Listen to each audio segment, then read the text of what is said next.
नमस्कार। नई उम्मीदें, नए सपने और एक नई शुरुआत, क्योंकि हर सुबह लेकर आती है अवसर अपार और हम लेकर आते हैं आपके लिए morning power pack prime time show नया सवेरा, जहां हम राष्ट्रीय, अंतर्राष्ट्रीय, खेल जगत और आर्थिक जगत की तमाम बड़ी खबरें करते हैं इस मंच के साथ साझा। मैं हूं आंचल गुलाटी गुम्बर और मेरे साथ है मेरी सहयोगी भावना नैयर। सुप्रभात। सुप्रभात आंचल। नया सवेरा के भी सभी दर्शकों को सुप्रभात। तो देश और विदेश की सिर्फ खबरें नहीं होती नया सवेरा में, और भी बहुत सारे सेगमेंट होते हैं, जैसे कि हम आपको बताते हैं कि समाचार पत्रों में आज कौन सी प्रमुख खबरें प्रकाशित हुई हैं। साथ ही हमारा खास सेगमेंट होता है एक दिन एक उत्सव, और उसके साथ अब स्वतंत्रता दिवस पास है तो कैसे जोरों शोरों से इस समय तैयारियां चल रही हैं, सारी खबरें आप तक पहुंचाएंगे हम। चलिए सबसे पहले देख लेते हैं इस वक्त की हेडलाइंस।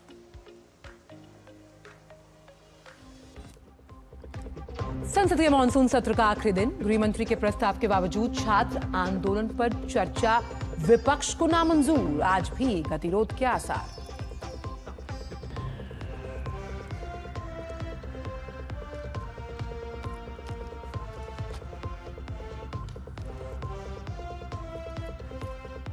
झारखंड में 20 अगस्त को सीएम आवास घेरने की तैयारी, अनशन पर बैठे देवेंद्र महतो ने डॉक्टर से धरना में लौटने की मांगी अनुमति। पूर्व सीएम रघुबर दास का भी सरकार को 1 हफ्ते का अल्टीमेटम।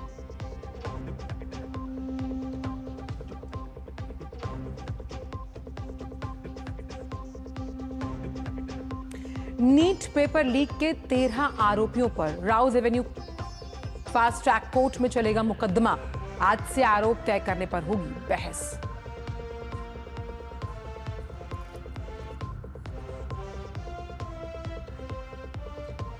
स्वतंत्रता दिवस के लिए आज फुल ड्रेस रिहर्सल। दिल्ली में लाल किले के आसपास सुबह 10 बजे से यातायात पर प्रतिबंध और डायवर्जन लागू।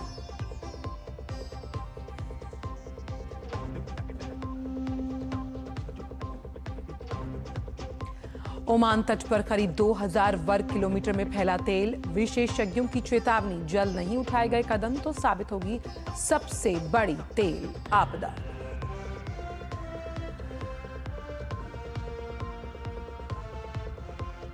और भारत 13 से 17 सितंबर तक अफगानिस्तान के खिलाफ खेलेगा T20 सीरीज। दिल्ली के अरुण जेटली स्टेडियम में होंगे मुकाबले।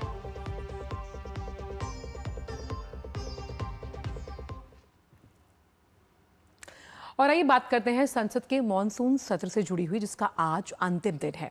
और आज के लिए सबसे बड़ा सवाल यही है कि क्या सत्ता पक्ष और विपक्ष किसी समझौते पर पहुंचेंगे या फिर गतिरोध आखिरी दिन भी जारी रहने वाला है। पूरे सत्र के दौरान दोनों पक्षों में टकराव और गतिरोध देखने को मिला है।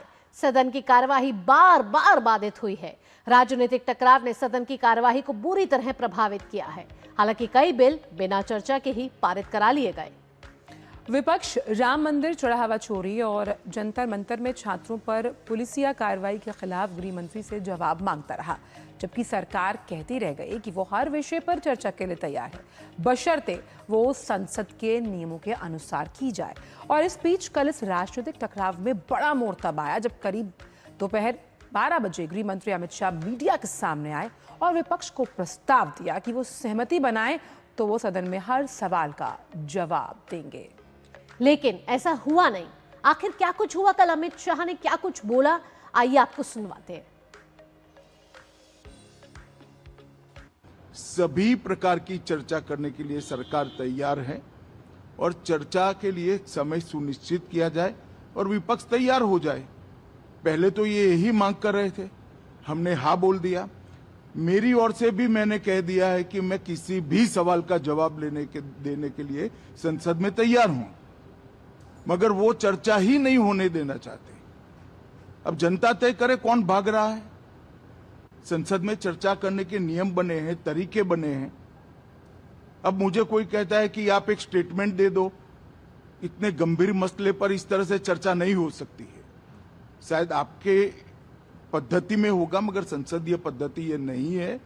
हम तो क्वेश्चन आवर भी सस्पेंड करने के लिए तैयार है, अगर स्पीकर साहब अनुमति देते हैं तो। मैं खुद बैठूंगा, हर चीज लिखूंगा और हर चीज का जवाब दूंगा, जिससे देश की जनता के सामने सारी चीजें स्पष्ट हो जाए, दूध का दूध और पानी का पानी हो जाए। अब विपक्ष ने तय करना है कि उनको चर्चा करनी है या हंगामा करना है। तो गृह मंत्री की खुले ऑफर के बाद भी विपक्ष ने पूरा मन बना लिया था कि वो गृह मंत्री की बातें नहीं सुनेंगे। अब ऐसा हम क्यों कह रहे हैं, इसके लिए आपको देखना ये होगा जो कि कल की एक तस्वीर है, जब लोकसभा में संसदीय कार्य मंत्री किरेन रिजिजू ने यह कहा कि सरकार आज ही चर्चा करवा सकती है। स्पीकर की चेयर पर बैठे जगदम्बिका पाल ने भी विपक्ष से अनुरोध किया, लेकिन विपक्ष नहीं माना। देखिए जरा ये दृश्य जो बेहद ही दिलचस्प है। गृह मंत्री जी ने आज फिर एक पत्र लिख करके स्पीकर साहब को अनुरोध किया है कि नीट एग्जाम को लेकर के छात्रों का आंदोलन जो हुआ उसका चर्चा अभी शुरू कर दे। अभी शुरू कर सकते हैं, हम लोग तैयार हैं। चर्चा अभी शुरू कर सकते हैं। आप लोग शांति से बैठेगा, आप लोग शांति से बैठेगा, हम लोग अभी इसी वक्त चर्चा के लिए तैयार है। गृह मंत्री जी वो रुके हुए हैं, कल से रुके हुए चर्चा के लिए।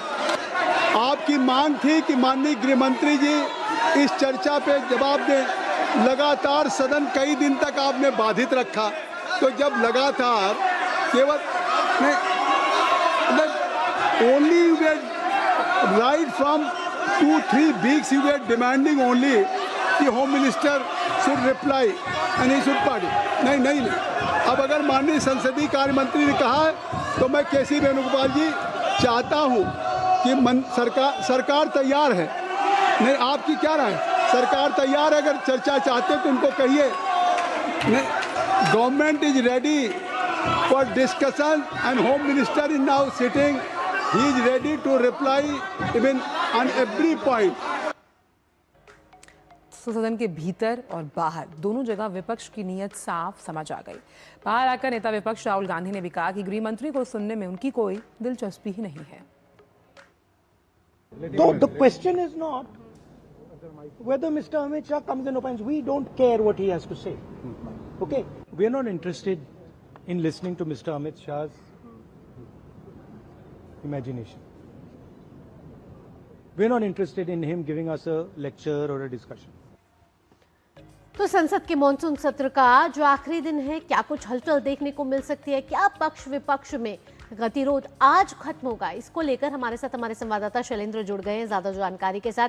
शैलेंद्र, अब आखिरी दिन आ पहुंचा है मॉनसून सत्र, और कल जो इतनी बड़ी हलचल हुई, अमित शाह ने कहा कि मैं तैयार हूं, दूध का दूध पानी का पानी हो जाने दीजिए, स्पीकर को चिट्ठी लिखिए, चर्चा कराइए, आज मैं जवाब दूंगा। लेकिन ऐसा कुछ हुआ नहीं। यहां जो पूरा मॉनसून सत्र इसी गतिरोध के कारण कहीं ना कहीं प्रभावित हुआ कि गृह मंत्री आकर जवाब दे। अब गृह मंत्री कह रहे हैं आके कि मैं जवाब देना चाहता हूं, तो राहुल गांधी क्या दलील देते हुए नजर आ रहे हैं? भावना, आपने बाइट सुनाई राहुल गांधी की, और उन्होंने कहा कि वो इसमें रुचि नहीं रखते कि अमित शाह क्या कहते हैं। देखिए, राहुल गांधी को ये समझना होगा कि गृह मंत्री और उनकी पार्टी ने और कांग्रेस पार्टी और सहयोगी दलों ने ये मांग की थी कि छात्र के साथ जो कुछ हुआ जंतर मंतर पर, उस पर गृह मंत्री को बयान देना चाहिए, जवाब देना चाहिए। तो फिर जब सरकार कई दिनों से इस बात को कह रही है कि ये इतना महत्वपूर्ण मुद्दा है, अब चर्चा करा लीजिए और गृह मंत्री जवाब देंगे, विस्तार से चर्चा हो, देश को पता चले कि क्या कुछ हुआ था, तब फिर आप मान नहीं रहे। कल गृह मंत्री ने खुद सामने आकर कहा कि 3 बजे से चर्चा शुरू हो जाए और आज 3 बजे तक हो, 3 बजे वो जवाब दे देंगे। और तब भी सदन में गतिरोध देखने को मिला। राहुल गांधी की पार्टी, कांग्रेस पार्टी और तमाम जो विपक्षी दल हैं वो एक तरह से हंगामा करते रहे। हमें जो संकेत मिला है सत्ता पक्ष की तरफ से, अब ये भी कहा गया है कि अगर आज भी ये चाहती है विपक्ष, कांग्रेस पार्टी और राहुल गांधी, तो आज भी चर्चा करा ले, समय बढ़ा दिया जाएगा, यानी देर रात तक सदन की कार्रवाई चल जाएगी और गृह मंत्री का जवाब हो जाएगा। तो ऐसे में देखना होगा कि विपक्ष क्या रवैया अपनाता है, चूंकि उनके रुख से ऐसा लगता नहीं है कि उनकी कोई रुचि गृह मंत्री का जवाब सुनने में है। तो ऐसे में ये भी सवाल खड़ा होता है कि आप ही चर्चा मांग रहे थे, आप ही एक तरह से बयान और जवाब की मांग कर रहे थे, फिर आप सुनना ही नहीं चाहते, तो ये कौन सी रणनीति है? दूसरी बात यह है जो सत्ता पक्ष कह रहा है कि राहुल गांधी को समझना होगा कि उनके मुताबिक ही संसद नहीं चलेगी। संसदीय एक जो परंपरा है, नियम है, उसके मुताबिक चलती है। जब किसी मंत्री का संबंधित विषय होता है तब वो मंत्री उस पर पटल पर अपनी बात रखता है, जब संबंधित बिल होता है तब उस पर जवाब देता है। तो ऐसे में आपके चाहने न चाहने से ऐसा नहीं होता कि आपको रुचि है या नहीं रुचि है, अचानक रुचि आ जाती है या फिर रुचि नहीं होती है। तो इस तरह से संसदीय लोकतंत्र में संसद नहीं चलती है। और आप तो नेता विपक्ष हैं, तो फिर आपकी अपनी जिम्मेदारी कहाँ है, क्योंकि सत्ता के साथ विपक्ष की जिम्मेदारी होती है। देखिए, हम जानते हैं कि इस सत्र में कई महत्वपूर्ण बिल पारित हुए, हालांकि उन विधेयकों पर चर्चा होनी चाहिए थी। अगर आप देखें कि पेपर लीक के खिलाफ कठोर कानून से जुड़ा जो बिल है वो पारित हुआ, उस पर जरूर बहस हुई, चर्चा हुई, लेकिन उसके बाद हमने देखा है कि तमाम महत्वपूर्ण बिल, चाहे केरल का नाम केरलम करने वाला हो, या सहकारी विकास से जुड़ा बिल हो, या फिर ट्रिब्यूनल सुधारों से जुड़ा बिल हो, ऐसे, या फिर कराधान संशोधन बिल हो, इन सब पर विस्तार से चर्चा नहीं हो पाई। हंगामे के बीच जवाब हुआ और इन्हें पारित कराना पड़ा। तो ये विपक्ष पर यह आरोप है सत्ता पक्ष का कि उनको रुचि नहीं थी संसद चलाने में, इसीलिए विधायी कामकाज को इस तरह से आगे बढ़ाना पड़ा। शैलेंद्र, संसदीय कार्रवाई हमेशा संसदीय कार्यप्रणाली के अंतर्गत होनी चाहिए, ये बात जिस तरह से सरकार कह रही है वो बिल्कुल सही है। तो आज क्योंकि मानसून सत्र का आखिरी दिन है, ऐसे में कौन से ऐसे विधायी कार्य हैं जो सूचीबद्ध हैं, जो लोकहित और राष्ट्रहित से जुड़े हुए हैं दोनों सदनों में? ये देखिए, हम जानते हैं कि दोनों सदनों में सबसे पहले लोकसभा में प्रश्नकाल होता है और उसके बाद राज्यसभा में सुबह सुबह तमाम महत्वपूर्ण मुद्दों पर सदस्य अपनी बात रखते हैं। आज जो निजी विधेयक हैं उनको लिस्ट किया गया, हालांकि इसका दिन शुक्रवार को होता है, लेकिन चूंकि आज संसद का मानसून सत्र खत्म हो रहा है तो उनको सूचीबद्ध किया गया दोपहर के बाद 3:30 बजे के बाद। और तमाम जो पत्रावलियाँ हैं सदन में, अहम जो रिपोर्ट्स होती हैं, वो भी सदन के पटल पर रखी जानी है। लेकिन यही सबसे बड़ा सवाल है कि क्या ये कुछ तब हो पाएगा जब विपक्षी अगर हंगामा नहीं करते हैं। तो ऐसे में देखने वाली बात होगी कि क्या सदस्यों को मौका मिलेगा, क्योंकि ये बात बहुत बार बार कही जा रही है कि खासतौर पर जो नए युवा सदस्य हैं उनको उतना मौका नहीं मिलता है। और कल हमने देखा था कि विशेष उल्लेख में ये कोशिश की गई थी राज्यसभा में, जब कई दलों के सदस्यों ने वॉकआउट किया था कि विशेष उल्लेख में उन्हें मौका दिया जाए। और हमने देखा था कि विधेयकों पर चर्चा भी वॉकआउट के बाद राज्यसभा में हुई। तो क्या कोई कोशिश होगी? सत्ता पक्ष ने संकेत दिए हैं कि वो फिर ये प्रयास करेगा कि विपक्ष बात माने और चर्चा अगर चाहे तो आज ही चर्चा कराकर उस पर गृह मंत्री का जवाब हो सकता है। लेकिन ये सब तब होगा जब विपक्ष इस बात को लेकर सहमत होगा। चलिए, आज देखना होगा, अंतिम दिन पहुंच चुका है। उत्पादकता के लिहाज से कई घंटे बर्बाद हुए हैं और साथ ही जिन बिल को पास करना था वो बिना चर्चा के पास हो गए। तो कहीं ना कहीं ये मानसून सत्र याद किया जाएगा। और अगर आज के दिन देखें तो क्या गतिरोध खत्म होगा या नहीं, बड़ी दिलचस्प बात होगी। अमित शाह अपना जवाब दे पाएंगे क्या नहीं, ये भी एक सवाल होगा। शैलेंद्र, तमाम जानकारियों के साथ आपका बहुत बहुत धन्यवाद। और फिलहाल वक्त एक छोटे से ब्रेक के उस पार आकर जानेंगे झारखंड से जुड़ी खास खबर। आप जुड़ रहिए नया सवेरा के साथ। खाने में मेरी क्वीन के लिए क्या है? किंग मटर पनीर, किंग बैगन भरता, king veg pulao, king palak paneer kofta. ये सब किंग क्यों? क्योंकि ये सब बना है MDH किचन किंग से। अपना बॉस MDH किचन किंग, असली किचन किंग। MDH। हर जीत की शुरुआत होती है छोटे छोटे कदमों से और हर छोटी तैयारी बदल सकती है पूरा नतीजा। क्योंकि मैदान हो या जिंदगी, छोटी से छोटी तैयारी ही देती है प्रोटेक्शन और प्रोटेक्शन ही देता है भरोसा। जैसे LIC की बीमा लक्ष्मी, एक खास प्लान सिर्फ महिलाओं के लिए, जहां छोटी बचत दे बड़ी सुरक्षा, ताकि जिंदगी के हर मैदान में आप रहे हर पल के लिए रेडी। LIC बीमा लक्ष्मी, रखे हर पल के लिए रेडी। मेरी पसंद, मेरी पसंद, मेरी पसंद, मेरी पसंद, हमारी पसंद, हम सबकी पसंद। मजबूत देश का मजबूत सरिया हो गया स्टील। ब्रेक के बाद आप सभी का स्वागत है नया सवेरा में। और अब बात झारखंड छात्र आंदोलन की। रांची में छात्रों का आंदोलन लगातार नया मोड़ ले रहा है। अब दोबारा से काफी संख्या में छात्रों ने जुटना शुरू कर दिया है। बात 20 अगस्त की, जिसमें CM आवास घेराव की तैयारी की जा रही है, जिसके चलते बैरिकेडिंग को बढ़ाया गया है। रांची में छात्रों के आंदोलन को लेकर 3 बातें सामने आई। सबसे पहली बात करेंगे छात्रों के मार्च की, और उसके बाद रघुबर दास जो हैं, दूसरे नंबर की अगर बात किया तो पूर्व CM रघुबर दास की जो ये बात है, उसमें देर रात छात्रों के मार्च में वो शामिल हुए और उन्होंने सरकार को चेतावनी भी दी है। वहीं तीसरे नंबर पर आपको तस्वीरें दिखाएंगे नरेंद्र महतो की, वो जिन्होंने भूख हड़ताल कर रखी है कई दिनों से और अस्पताल में भर्ती। अब उन्होंने नई चिट्ठी लिखी है। अस्पताल में भर्ती देवेंद्र महतो ने नई चिट्ठी में क्या कुछ लिखा है ये भी आपको बताएंगे। वो चाहते हैं कि वो धरना स्थल पर वापस लौटे और इस चिट्ठी में उन्होंने ये अर्जी दी है। तो ये 3 तस्वीरें देखिए, जहां एक तरफ अब 20 अगस्त को सीएम आवास का घेराव करने की तैयारी की जा रही है, बैरिकेडिंग का नया सिलसिला शुरू किया गया है। वहीं पूर्व सीएम रघुवर दास आंदोलनकारियों के पास पहुंचे, उनकी मांगे सुनी, उनके साथ बैठे और उन्होंने भी एक बड़ी चेतावनी यहां जाहिर की है। साथ ही साथ छात्रों की मांग को लेकर वे समर्थन करते हुए नजर आ रहे हैं। और तीसरी तस्वीर नरेंद्र महतो की, जो छात्र नेता है और कई दिनों से भूख हड़ताल पर है।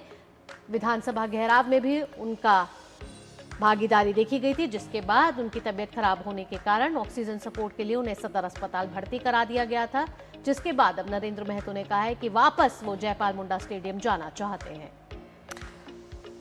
तो ये तीनों तस्वीरें एक अलग ही कहानी कह रही हैं छात्र आंदोलन से जुड़ी हुई।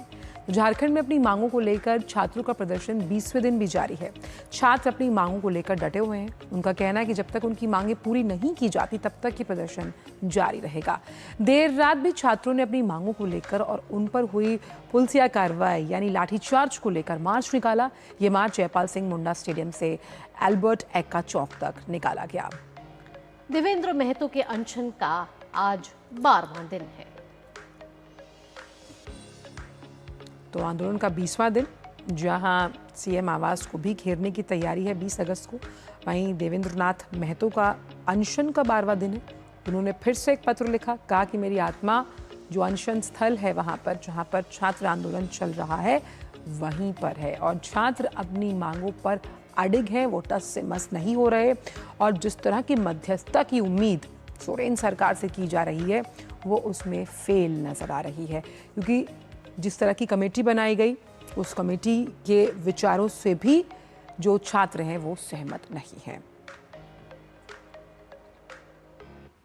सरकार से जो हमारी चाहत है वो सीबीआई मांग की बात वो नहीं मान रहे हैं। साथ ही साथ सीजीएल जो है, जेपीएससी पे तो बात हो गया, जेएसएससी पर उनकी बातें एकदम अलग है। वो जांच करने की बात करते हैं और हम रद्द करने की बात करते हैं। हमारा मांग है कि पूर्ण तरह से रद्द किया जाए। वो कहते हैं कि नहीं, हम जांच करेंगे। हम सरकार से ये भी कहना चाहते हैं कि जिस तरह से अब बच्चों को बरगला रहे हैं, हम भूख हड़ताल पर बैठे हैं, उसकी चिंता आपको नहीं हो रही है। रांची में देर रात छात्रों के प्रदर्शन में पूर्व सीएम रघुवर दास भी शामिल हुए। इस दौरान उन्होंने सरकार को खूब खरी खोटी सुनाई। रघुवर दास ने राज्य सरकार पर लाखों छात्रों के भविष्य के साथ खिलवाड़ करने का भी आरोप लगाया। साथ ही कहा कि यदि सरकार एक हफ्ते में सीबीआई जांच की सिफारिश नहीं करती तो वो खुद भूख हड़ताल पर बैठने को मजबूर हो जाएंगे। तो छात्रों के साथ यहां पूर्व मुख्यमंत्री रघुवर दास साफ तौर पर दिखते हुए नजर आ रहे हैं। अनशन की धमकी दी है, कहा है 1 हफ्ते का समय है, अगर सीबीआई जांच की जो मांग ये छात्र कर रहे हैं उस पर सरकार सुनवाई नहीं करती तो वो भी भूख हड़ताल पर बैठेंगे। ऐसे में उनका सवाल यही है कि सरकार इन छात्रों की मांगों को क्यों नहीं सुन रही। और अब रघुवर दास ने 1 हफ्ते का अल्टीमेटम दिया है, जिसके बाद वो भी भूख हड़ताल पर बैठेंगे। बच्चे बच्चियों को जिस बेरहमी से पीटा गया, जैसे बताया गया शाम में विधानसभा के गेट के बाहर शिवम सिंह एडमिट है, पूरा चारों तरफ से पुलिस घेर के, हमें लगता है कि अंग्रेज शासन में भी इस तरह की आंदोलनकारी की पिटाई नहीं की गई जिस तरह हमारे बच्चे बच्चियों को घेर के पुलिस चारों तरफ से उसकी पिटाई की गई। तो 12 दिनों से भूख हड़ताल कर रहे झारखंड लोकतांत्रिक क्रांतिकारी मोर्चा के नेता देवेंद्र महतो ने अब एक बार फिर आंदोलन स्थल पर लौटने की इच्छा जताई। स्वास्थ्य बिगड़ने के बाद उन्हें रांची के सदर अस्पताल में भर्ती करवाया गया था। अस्पताल में इलाज के दौरान उन्होंने बीते बुधवार को रांची के सिविल सर्जन को पत्र लिखकर जयपाल सिंह मुंडा स्टेडियम स्थित विरोध स्थल पर वापस जाने की अनुमति मांगी है। देवेंद्र महतो का कहना है कि हजारों छात्र अपने अधिकार और भविष्य के लिए आंदोलन कर रहे हैं और वह इस संघर्ष से खुद को अलग नहीं कर सकते। शरीर का इलाज भले ही अस्पताल के बिस्तर पर हो रहा है, लेकिन देवेंद्र नाथ महतो का मानना है कि उनकी आत्मा सत्याग्रह स्थल पर है। इससे पहले सोमवार को विधानसभा तक छात्रों के मार्च में शामिल होने के बाद उनकी तबीयत बिगड़ी थी, जिसके बाद उन्हें फिर से अस्पताल में भर्ती करवाया गया था। तो रांची आंदोलन से जुड़ी एक और बड़ी खबर सामने आ रही है, वो भी आपसे साझा करते हैं। तो 20 अगस्त को जहां सीएम हाउस के घेराव की तैयारी कर रहे हैं छात्र जो आंदोलनकारी हैं, और ये प्रदर्शनकारी छात्रों का ऐलान है। विधानसभा घेराव के बाद अब ये नई तैयारी है कि वो सीएम आवास को घेरने की भी तैयारी कर रहे हैं। छात्र नेता देवेंद्र महतो ने एक नई चिट्ठी लिखी। उन्होंने कहा कि वो धरना स्थल पर लौटना चाहते हैं, भले ही इलाज शरीर का अस्पताल में हो रहा है, लेकिन उनकी आत्मा उसी सत्याग्रह स्थल पर मौजूद है। और छात्र आंदोलनकारी जो हैं वो लगातार पारदर्शिता, साथ ही साथ जवाबदेही और एक ऐसे सिस्टम की मांग कर रहे हैं जिससे कि परीक्षाओं में जो तमाम अनियमितताएं हुई हैं उन पर एक स्थायी समाधान निकलकर सामने आए, लेकिन सुरेंद्र सरकार इसमें फेल नजर आ रही है।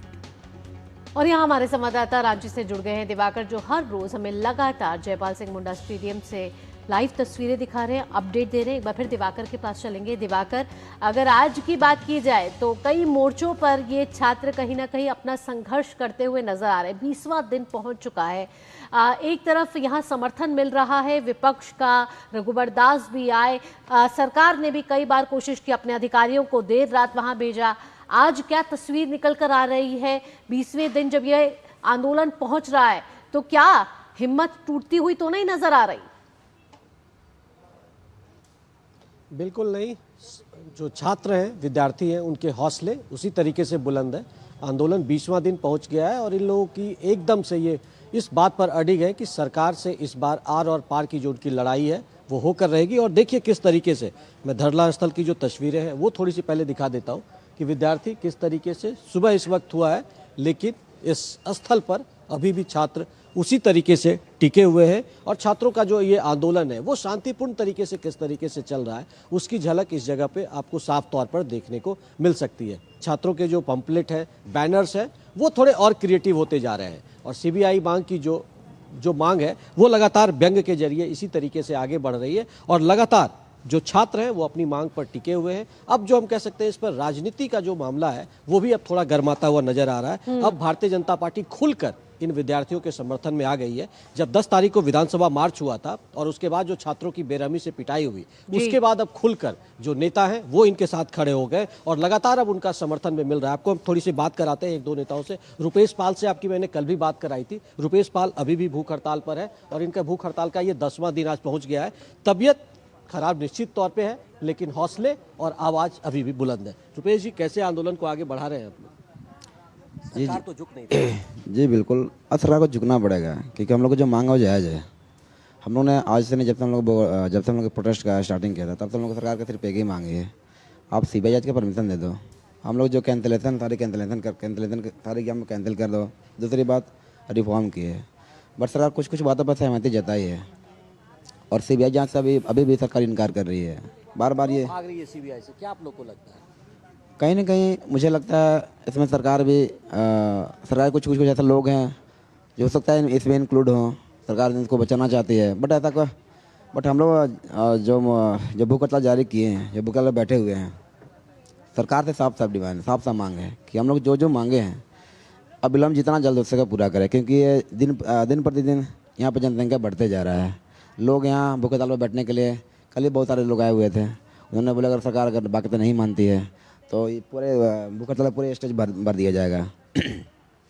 बट सरकार हर दिन विपक्ष पे सवाल उठाते रह रही है। कई भाजपा के लोग भड़काए लोग आए हुए हैं, भाजपा खुलकर समर्थन कर रही है। सर क्यों नहीं समर्थन कोई करेगा? आप भी आकर समर्थन करो ना। आपको हम लोग ने कहीं मना नहीं किया है। आपकी सरकार है, आप हम लोग की बात सुन लेते थे, भाजपा क्यों आती? किसी भी पार्टी का हम लोग नैतिक समर्थन हर किसी का एक्सेप्ट है, वो चाहे भाजपा हो चाहे कांग्रेस हो, कोई भी हो। आप भी आइए, खुले मंच पर आइए, आप बात कीजिए। आप बात नहीं करते हैं। तक लगता नहीं कोई झारखंड मुक्ति मोर्चा का कोई प्रतिनिधि यहाँ पहुँचा आप लोगों के पास? जी बिल्कुल नहीं। और झारखंड सरकार के माननीय इरफान अंसारी हॉस्पिटल जाते हैं, बगल में हॉस्पिटल है 1 किलोमीटर का समथिंग में, वहाँ चले जाते हैं, बट यहाँ नहीं आते हैं। आखिर क्यों? क्या डर है यहाँ आने से? सर आप यहाँ आइए ना, बात कीजिए।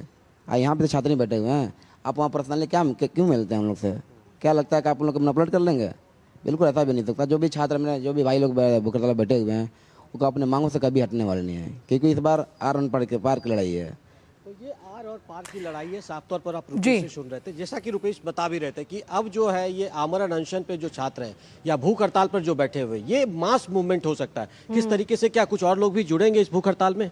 जी बिल्कुल, आज ये 20वां दिन है और सरकार हमारी मांग पर गंभीर अभी तक नहीं लग रहा है कि बहुत ज़्यादा गंभीर हुई है। हमें उम्मीद है कि हमारी मांग को सरकार बहुत जल्द मानेगी।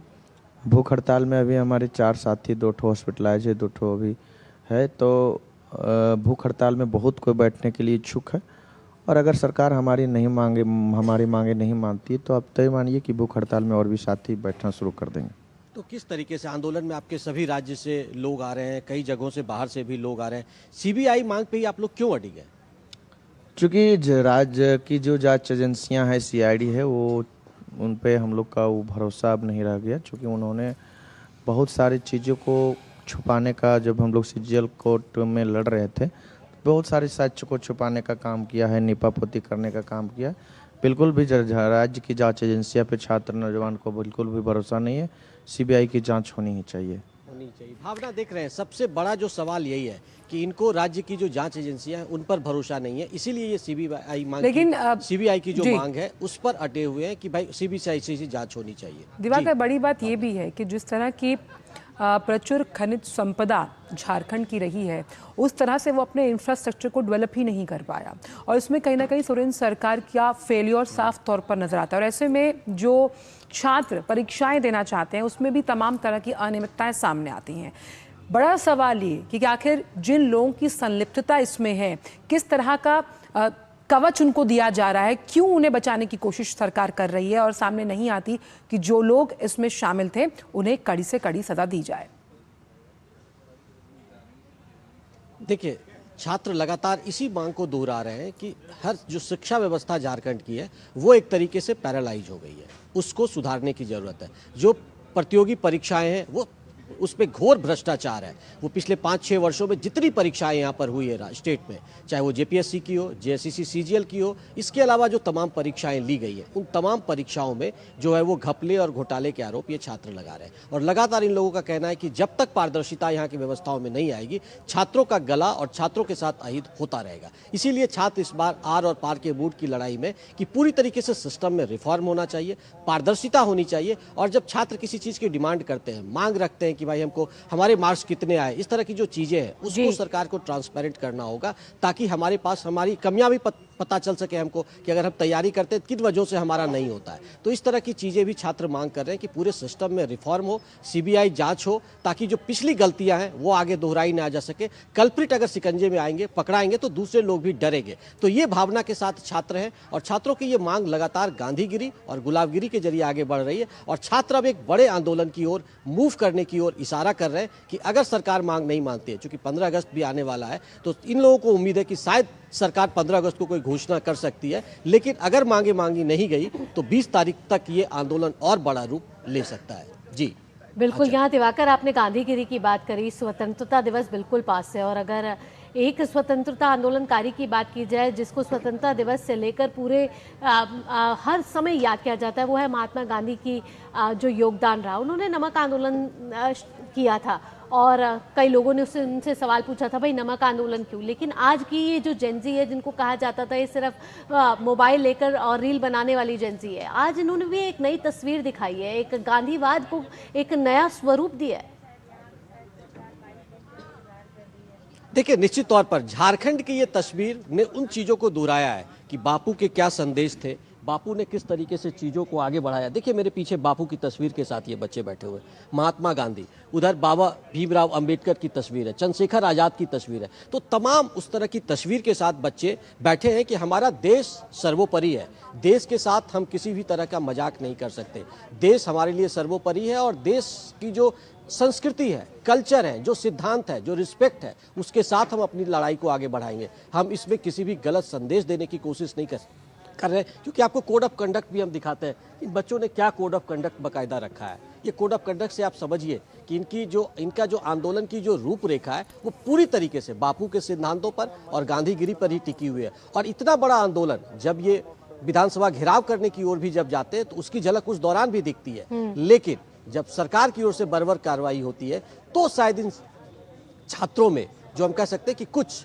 जो कह सकते हैं वो पेशेंस की जो इनकी सीमा थी, सब्र की जो सीमा थी, वो जवाब देने लगी थी। उसके बाद फिर से छात्र पिछले 3 दिनों से उसी बापू के सिद्धांत और उसी गांधीगिरी के जरिए अपने आंदोलन को आगे बढ़ा रहे हैं और कह रहे हैं कि अगर सरकार उनकी मांगों को नहीं मानती है तो ये जो इनका सत्याग्रह है, अनिश्चितकालीन हड़ताल है, इसमें एक मास भूख हड़ताल का जो मूवमेंट है वो भी शुरू किया जाएगा। बिल्कुल, तो किस तरह से छात्र आंदोलन जैसे जैसे लोग जुट रहे हैं जन आंदोलन में तब्दील होगा, ये हम देखेंगे और उम्मीद करते हैं कि जल्द जो झारखंड सरकार है वो इन मांगों पर गौर करे, इस पर मंथन करे और एक स्थायी सॉल्यूशन के साथ सामने आए। बहुत बहुत शुक्रिया आपका दिवाकर, इन तमाम जानकारियों को हमसे साझा करने के लिए।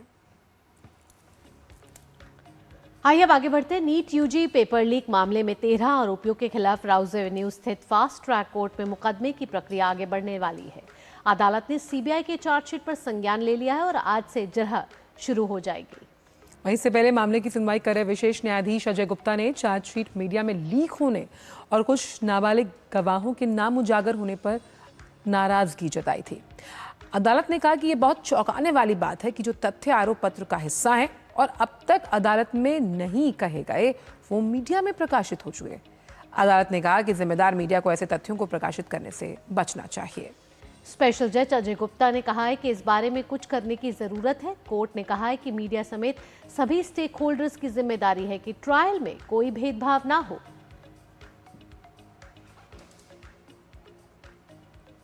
और अब बात 15 अगस्त की, जिसे देश अपने 80वें स्वतंत्रता दिवस के रूप में मनाएगा। लिहाजा प्रशासनिक तौर पर तैयारियां जोरों पर हैं। खास तौर से राष्ट्रीय राजधानी दिल्ली में चप्पे चप्पे पर सुरक्षा कड़ी कर दी गई है। पुलिस द्वारा वाहनों की जांच की जा रही है। आज लाल किले पर स्वतंत्रता दिवस 2026 की फुल ड्रेस रिहर्सल भी आयोजित हुई है जो सुबह 10 बजे तक चलेगी। इसी के मद्देनजर आज सुबह 4 बजे से ट्रैफिक पर पाबंदियां, डायवर्जन लागू किया गया। यात्रियों को पहले से ही पाबंदी वाली सड़कों से बचने और वैकल्पिक रास्तों का इस्तेमाल करने की सलाह दी गई है। वहीं इस स्वतंत्रता दिवस को देखते हुए दिल्ली के शाहदरा जिले की सभी सीमाएं रात 10 बजे ही सील कर दी गई और ये व्यवस्था कार्यक्रम के खत्म होने तक लागू रहने वाली है। इस पूरे जिले में पिकेट बनाए गए हैं और लाल किले के पीछे के इलाके, खासकर यमुना नदी के किनारे और खादर इलाके में भी गश्त की जा रही है। बाहरी फोर्स और स्थानीय स्टाफ की मदद से इलाके के हर हिस्से में बारीकी से तलाश की जा रही है। यमुना में भी नियमित रूप से नाव से गश्त की जा रही है और 15 अगस्त को सुरक्षा इंतजाम पूरे होने तक यह गश्त जारी रहेगी। बढ़ते आगे, राष्ट्रपति द्रौपदी मुर्मू आज वर्ष 2024 और 25 के लिए 115 कलाकारों को संगीत नाटक अकादमी की छात्रवृत्तियां और पुरस्कार प्रदान करेंगी। नई दिल्ली स्थित विज्ञान भवन में आयोजित इस पुरस्कार समारोह में संस्कृति और पर्यटन मंत्री गजेंद्र सिंह शेखावत और संस्कृति राज्य मंत्री राव इंद्रजीत सिंह उपस्थित रहेंगे।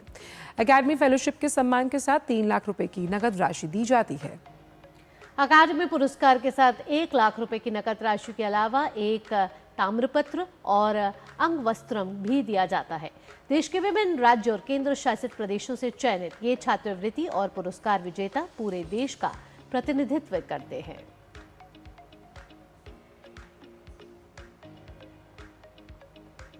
वक्त ब्रेक का ब्रेक के पार आकर बात करेंगे समाचार पत्रों से जुड़ी हुई।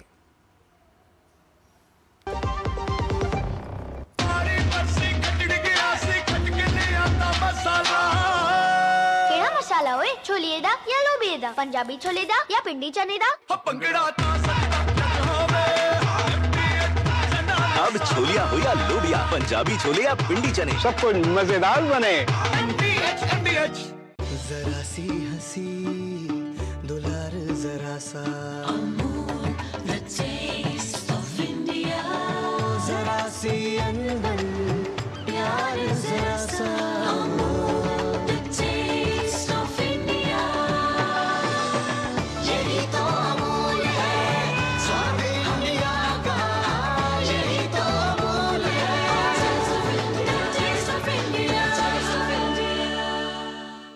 जब धरती चीर कर निकलता है लोहे का पत्थर और मिलता है मोंगिया के जोश से, फिर तपता है, पिघलता है और बनता है फौलाद।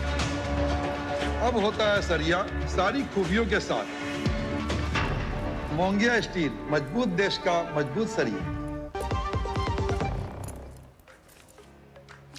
ब्रेक के बाद का स्वागत। और हमारे हाथों में अखबार दिख रहा है। समझ गए होंगे कि वक्त हो चला है समाचार पत्रों में छपी प्रमुख और दिलचस्प खबरों का हमारे खास सेगमेंट प्रेस रिपोर्ट में। बिल्कुल आंचल, तो पहली खबर जो है वो नवभारत टाइम्स में प्रकाशित की गई है और ये खबर है कि अगर किसी राज्य की प्रगति को देखना है तो उसकी मास्टर प्लान के हिसाब से उस राज्य की प्रगति देखी जाती है। और ऐसे में राष्ट्रीय राजधानी दिल्ली में अब जो नया मास्टर प्लान आया है उसको लेकर जो रूपरेखा है वो तैयार की जा चुकी है और दिल्ली के विकास को 2041 की बजाय अब सीधे 2047 के विजन से जोड़ने की तैयारी की जा रही है। बढ़ती आबादी के लिए सस्ते घर, ऑफिस स्पेस और पर्याप्त जमीन की जरूरत बढ़ी है और ऐसे में इस मास्टर प्लान में ये सभी बातें रखी गई है। बाहरी दिल्ली में फैले बड़े पैमाने पर अवैध निर्माण को रोकने की ही सख्त जरूरत है। ऐसे में नए घर बनेंगे और कहा जा रहा है कि 3 करोड़ की आबादी के लिए ये नया रोड मैप तैयार किया गया है। सोसाइटीज का कायापलट होने वाला है और दिल्ली के लिए नई जोनल प्लानिंग की जा रही है। तो पूरा जो रूपरेखा है, जो ब्लूप्रिंट है, वो यही दर्शा रहा है कि कैसे दिल्ली को वर्ल्ड क्लास बनाना है। और रुक करते हैं अगली खबर का, जो कि हम ले रहे हैं हरी भूमि से और यहाँ पर बात हो रही है भारत के 80वें स्वतंत्रता दिवस से जुड़ी हुई। अब यह खबर थोड़ी अलग इसलिए है क्योंकि न्यूयॉर्क और न्यू जर्सी जो हैं उन्होंने अपने राज्यों में ख़ास तौर पर जो 15 अगस्त 2026 है उसे भारत का स्वतंत्रता दिवस घोषित किया है। और जो न्यू जर्सी की गवर्नर है मिकी शेरिल, उन्होंने घोषणा की कि किस तरह के कार्यक्रमों का आयोजन उस दिन किया जाएगा। और भारत क्योंकि अपना 80वां स्वतंत्रता दिवस बहुत ही जोश और खरोश के साथ मनाएगा और इसी तरह न्यू जर्सी की अगर बात की जाए और न्यूयॉर्क, यहाँ पे जो तमाम राज्य हैं उनमें भी कुछ इसी तरह के आयोजन देखने को मिलेगा क्योंकि न्यूयॉर्क में भारतीय अमेरिकी समुदाय के अहम योगदान की मान्यता को स्थापित करते हुए यह खबर बहुत अहम हो जाती है। और वहाँ के जो समुदाय यानी कि भारतीय समुदाय से जुड़े जो लोग हैं जो उन राज्यों में रहते हैं वो सांस्कृतिक और रंगारंग कार्यक्रमों के आयोजन में नजर आएंगे। और क्योंकि न्यूयॉर्क न्यू जर्सी यानी कि बात की जाए अगर अमेरिका की, तो भारत और अमेरिका के रिश्ते दशकों पुराने हैं और ऐसे में न्यूयॉर्क और न्यू जर्सी का ये स्थापित करना कि 15 अगस्त वहाँ के राज्यों में भी स्वतंत्रता दिवस के तौर पर मनाया जाएगा, ये अपने आप में दोनों रिश्तों की उष्मता और प्रगाढ़ता को साफ तौर पर दर्शाते हुए नजर आता है। अगली खबर आपकी काम की खबर है क्योंकि क्या होता है कि डिजिटल दुनिया में आप सब कुछ चाहते हैं कि सहूलियत मिल जाए। तो ऐसे में व्हाट्सएप पर एक आपको सहूलियत ये मिल रही है कि सिर्फ 10 रुपये में कोई भी सब्जी से लेकर किराना व्यापारी व्हाट्सएप पर अपना कारोबार शुरू कर सकता है। यानी कि अब आपको बहुत बड़े एक कैपिटल की ज़रूरत नहीं है, कुछ चंद पैसों से आप अपना कारोबार शुरू कर सकते हैं, बशर्ते आपके पास वो आइडिया होना चाहिए। और इसी तरह 99 रुपये देकर किसी भी वस्तु का ऑनलाइन कारोबार शुरू किया जा सकता है।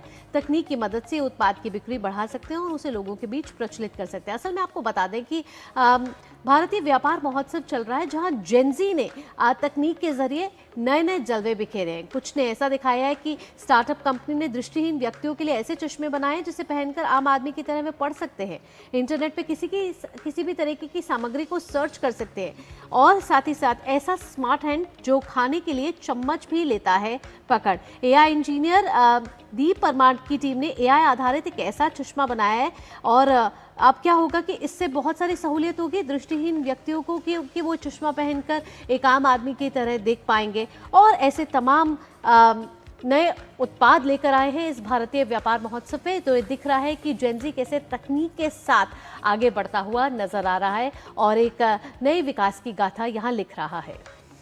तो प्रेस रिपोर्ट्स में हमारी कोशिश होती है कि हम तमाम उन खबरों को समेट कर आप तक लेकर आएँ जो कि दिलचस्प होती हैं। और प्रेस रिपोर्ट्स में आज के लिए इतना ही है, लेकिन आइए अब आपको लिए चलते हैं दुनिया भर से जुड़ी कुछ खास खबरों की तरफ वर्ल्ड वॉच के जरिए। बात ओमान के तट पर हो रहे तेल रिसाव की, जिसने समुद्री पर्यावरण के लिए एक बड़ा खतरा खड़ा कर दिया है। प्रतिबंधित रूसी तेल ले जा रहा कैरोलिन बेजेंगी टैंकर हफ्तों से लीक हो रहा है और अब इसका असर ओमान के तट तक पहुंच चुका है। अब विशेषज्ञों ने चेतावनी दी कि अगर समय रहते कदम नहीं उठाए गए तो ये दशकों की सबसे बड़ी तेल आपदाओं में तब्दील हो सकता है। ओमान की पर्यावरण एजेंसी के अनुसार तेल का रास मद्राका के पास 40 किलोमीटर के तट और मसीरा द्वीप को प्रभावित कर सकता है। सैटेलाइट तस्वीरों की समीक्षा करने वाले तेल रिसाव विशेषज्ञ जॉन अमोस ने कहा कि तेल का ये रिसाव अब 2000 वर्ग किलोमीटर से ज्यादा इलाके में फैल चुका। आपको बता दें कि इस टैंकर में अनुमानित 8 लाख बैरल रूसी तेल था और जिस पर अंतर्राष्ट्रीय प्रतिबंध लगे थे और ये 30 जून से समंदर में फंसा है। तब से ये एक ऐसे द्वीप के पास लीक हो रहा है जो ओमान के समुद्री नेचर रिजर्व का बड़ा हिस्सा है। यह रिजर्व अरेबियन सी हैम्पैक व्हेल और सोक्रोटा कॉर्मोरेंट जैसे वन्य जीवों का घर है। जुलाई के अंत से तेल रिजर्व तेजी से बढ़ा है। वहीं IOPC फंड्स ने इसे युद्ध की घटना बताते हुए सफाई खर्च उठाने से इनकार कर दिया है। संयुक्त राष्ट्र की समुद्री एजेंसी IMO ने आपातकालीन योजना तैयार करने की बात कही है, लेकिन मॉनसून और खराबी समुद्री परिस्थितियों के कारण बचाव अभियान चुनौतीपूर्ण बना हुआ है। और वहीं विशेषज्ञों की चेतावनी ने कहा कि अगर टैंकर टूटा तो 4 से 5 करोड़ गैलन तक तेल समुद्र में फैलेगा, जिससे ये घटना 1989 के एक्सॉन वाल्डेज तेल आपदा जैसी बड़ी पर्यावरणीय त्रासदी बन सकती है। आइए अब टेक टॉक के जरिए जानते हैं नई नई तकनीक से जुड़ी खबर के बारे में। बात रेल वन ऐप की, जिसने 4 करोड़ से ज्यादा डाउनलोड्स का आंकड़ा पार किया और इस पर प्रतिदिन औसतन 10 लाख टिकट्स की बुकिंग दर्ज हो रही है। रेल वन ऐप के जरिए यात्री आरक्षित, अनारक्षित और प्लेटफॉर्म टिकट्स बुक करने के साथ साथ ट्रेन और PNR की जानकारी भी हासिल कर सकते हैं। इसके अलावा रेल मदद जैसी प्रमुख सेवाएं भी इसी प्लेटफॉर्म पर उपलब्ध है। रेलवे ने डिजिटल टिकटिंग को बढ़ावा देने के उद्देश्य से 1 जुलाई 2025 को रेलवे ऐप लॉन्च किया था। सिंगल साइन ऑन यानी कि SSO सुविधा के जरिए यात्रियों को अलग अलग रेलवे सेवाओं के लिए कई ऐप और पासवर्ड रखने की जरूरत नहीं पड़ती। तो रेल यात्रियों के बीच लोकप्रिय 4 करोड़ के से ज्यादा डाउनलोड हुए हैं इस ऐप के जरिए। टिकटिंग बुकिंग के लिहाज से औसतन 10 लाख टिकट्स की बुकिंग इस रेल वन ऐप के जरिए की जा रही है। तो एक बड़ा कीर्तिमान स्थापित करता हुआ रेल वन ऐप, जहां आरक्षित, अनारक्षित और प्लेटफॉर्म टिकट की जानकारी आपको हासिल होती है और साथ ही कई और सुविधाएं भी इसमें उपलब्ध है, जिसमें ट्रेन और PNR की जानकारी भी मौजूद है। वक्त हो रहा है हमारे सेगमेंट मनी मंत्र का, जहां पर्सनल फाइनेंस की जानकारी हम करते हैं साझा। तो आज हम जानेंगे कि म्यूचुअल फंड्स, जो कि इक्विटी में निवेश करने का एक तरीका है, वो कितना सुरक्षित है। तो पैसा डूबने का जोखिम कम होता है अगर आप SIP के जरिए म्यूचुअल फंड में निवेश करते हैं। प्रोफेशनल फंड मैनेजर की मदद से भी आप निवेश कर सकते हैं म्यूचुअल फंड्स में, और सेबी इन्हें रेगुलेट करता है, यानी कि ये सिस्टम है जो बहुत ज़्यादा ट्रांसपेरेंट है। तो मार्केट लिंक छोटी अवधि में उतार चढ़ाव के लिए, और इसके साथ साथ अगर आप एक लंबी अवधि का गोल तैयार करें, एक बड़ा कॉर्पस इकट्ठा करना चाहते हैं, आपका फाइनेंशियल गोल इस तरह पॉजिटिव है, तो आप म्यूचुअल फंड्स में निवेश कर सकते हैं।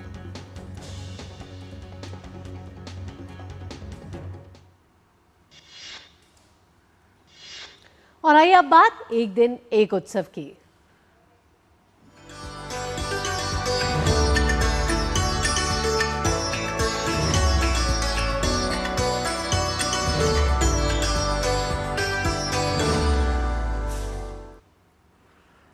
तो बात उदयपुर की, जहां सावन की अमावस्या के साथ शुरू होता है मेवाड़ का बेहद खास लोक पर्व हरियाली अमावस्या मेला। करीब 125 साल पुराना ये मेला आज भी उदयपुर की सांस्कृतिक पहचान का हिस्सा है। देखिए रिपोर्ट।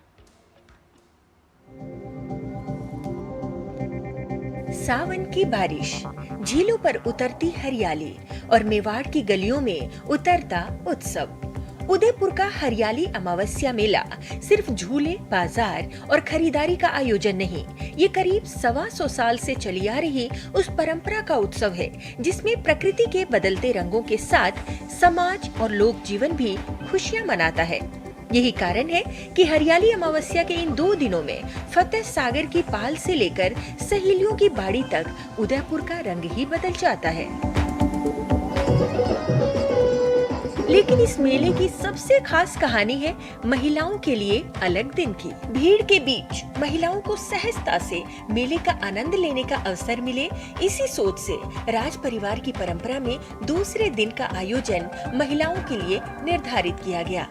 आज भी इस दिन रंग बिरंगे लहरियां परिधानों में सजी महिलाएं, सखियां, परिवार और बच्चे सहेलियों की बाड़ी और फतेह सागर की पाल पर पहुंचते हैं। मेवाड़ के इस उत्सव की मिठास उसके पारंपरिक स्वाद में भी बसती है। कभी यहाँ मालपुए इतनी बड़ी संख्या में बनाए जाते थे कि मेला मालपुए के मेले के नाम से भी पहचाना जाने लगा। आज भी मालपुआ, पारंपरिक पकवान, चूड़ियाँ, वस्त्र और हस्तशिल्प के स्टॉल मेले की पुरानी रौनक को जीवित रखते हैं। झूले, लोक कलाएं और बाजार सावन की फुहारों के बीच पूरा शहर एक बड़े उत्सव में बदल जाता है। समय बदला, उदयपुर बदला, मेले का स्वरूप भी बदला, लेकिन नहीं बदली तो इसकी आत्मा। सावन की हरियाली में मिल बैठकर खुशियां मनाने की परंपरा। हरियाली अमावस्या आज भी मेवाड़ को उसकी लोक स्मृति से जोड़ती है, जहां बारिश सिर्फ मौसम नहीं बल्कि उत्सव का निमंत्रण बनकर आती है। Bureau report, DD news. Bengaluru के लालबाग में इन दिनों सिर्फ फूलों की खुशबू ही नहीं बल्कि इतिहास की खुशबू भी महसूस की जा रही है।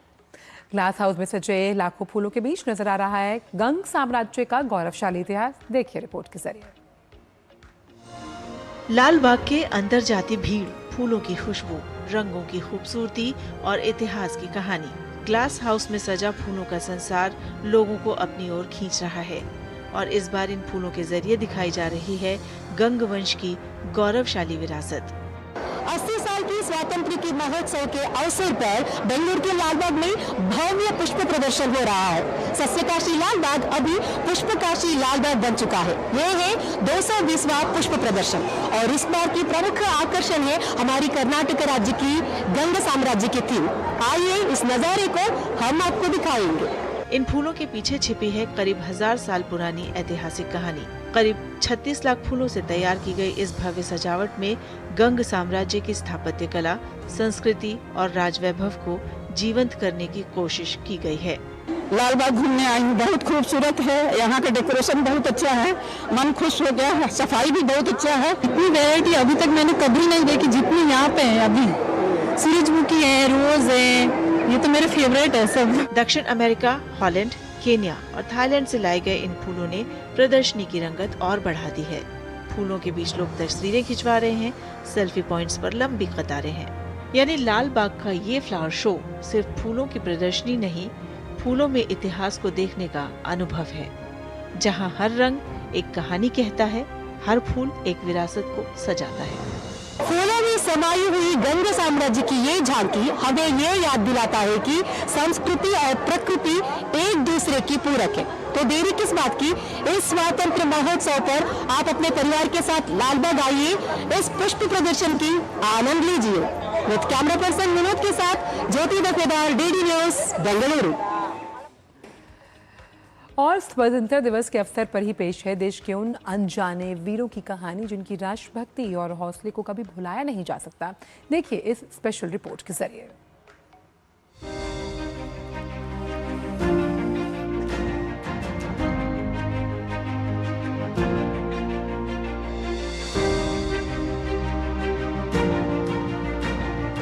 पंद्रह अगस्त 1947 भारत के इतिहास का वो स्वर्णिम अध्याय जब सदियों की गुलामी की बेड़ियां टूटी और देश ने स्वतंत्रता की पहली सुबह देखी। लेकिन इस आजादी के पीछे सिर्फ बड़े नेताओं का संघर्ष नहीं था, बल्कि हजारों गुमनाम नायकों का त्याग भी था, जिन्होंने बिना किसी स्वार्थ के अपना जीवन राष्ट्र के नाम समर्पित कर दिया।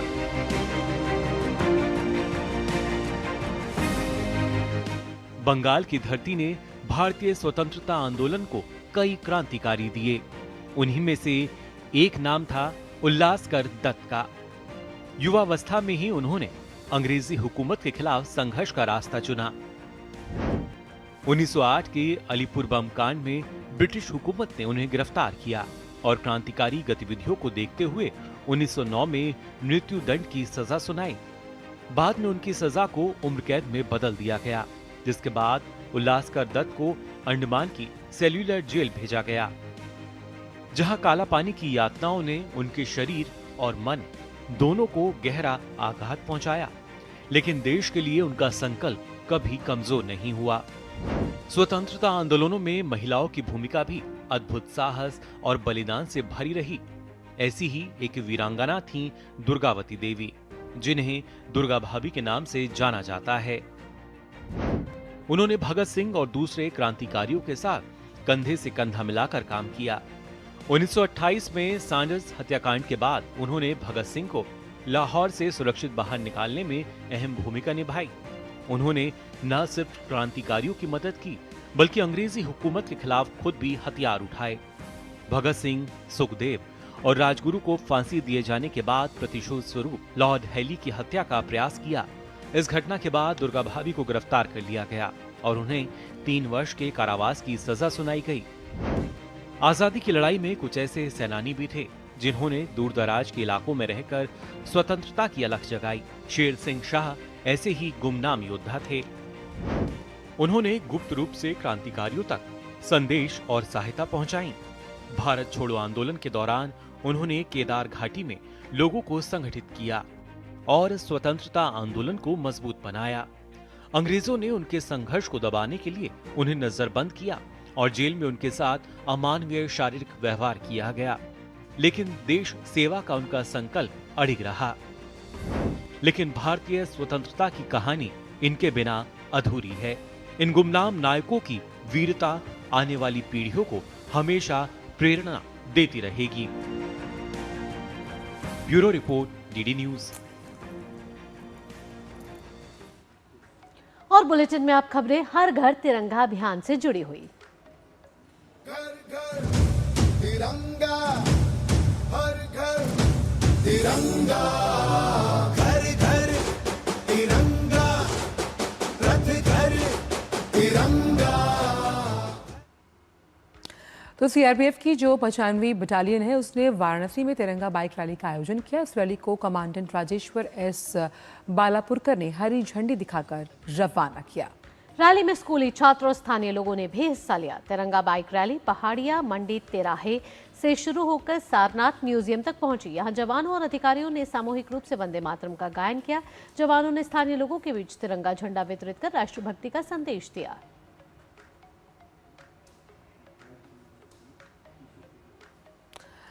और अब खबरें स्पोर्ट्स ट्रैक से जुड़ी हुई। हमारे खास सेगमेंट स्पोर्ट्स ट्रैक के जरिए श्रेयसर अय्यर की कप्तानी में टीम इंडिया 13 से 17 सितंबर तक दिल्ली में अफगानिस्तान के खिलाफ 3 मैचों की T20 सीरीज खेलेगी। मैच अरुण जेटली स्टेडियम में होंगे।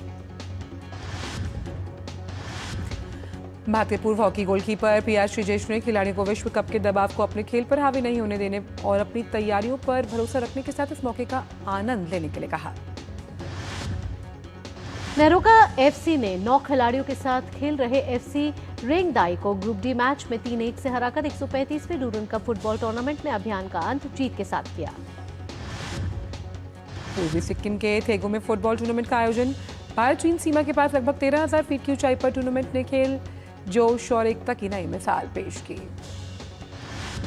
अर्जेंटीना फुटबॉल टीम के कप्तान लियोनेल मेसी ने दिवंगत पिता जॉर्ज को श्रद्धांजलि देते हुए कहा कि अर्जेंटीना को विश्व कप फाइनल तक पहुंचाने का सफर उनके लिए काफी मुश्किल था। नया सवेरे में बात कर लेते हैं मौसम से जुड़ी हुई।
कल सूर्य ग्रहण था। आज नया सवेरा में हम आपको छूट जाते हैं सूर्य ग्रहण के कुछ अद्भुत नज़ारों के साथ। तो यूरोप के कुछ हिस्सों में कुछ मिनटों के लिए दिन में ही घना अंधेरा छा गया। आप इन तस्वीरों का लीजिए आनंद और हमें दीजिए अनुमति। नमस्कार।